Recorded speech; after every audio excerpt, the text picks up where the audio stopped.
প্রশাসনের বারবার অনুরোধের পরও জামায়াত নেতাদের অসহযোগিতায় সংঘাতের সূত্রপাত বলে জানান বিএনপি নেতা মাহদী আমিন। বলেন, যে কোনো হত্যার ঘটনা অনাকাঙ্ক্ষিত ও অপ্রত্যাশিত।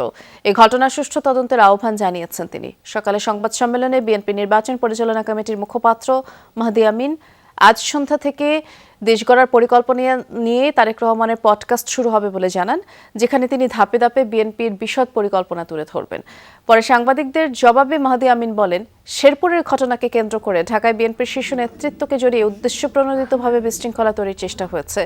এ সময় তিনি সুষ্ঠু নির্বাচনে দেশের সকল রাজনৈতিক দলকে সহনশীল থাকার আহ্বান জানান। এদিকে শনির আখড়ায় জামায়াতের নারী সমর্থকের উপর হামলার ঘটনায় বিএনপির সম্পৃক্ততার অভিযোগ অস্বীকার করে প্রশাসনকে সুষ্ঠু তদন্তের আহ্বান জানান ঢাকা চেয়ার বিএনপির প্রার্থী তানভীর আহমেদ রবিন। সব ধরনের সহযোগিতার আশ্বাসও দেন তিনি।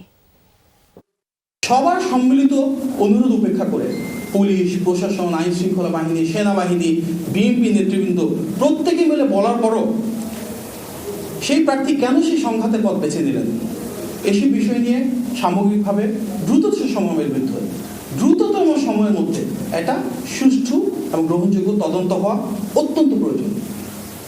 এই সংঘাতে একজন মানুষ নিহত হয়েছেন, তিনি যে দলেরই হোক না কেন তা কোনোভাবেই কাম্য না।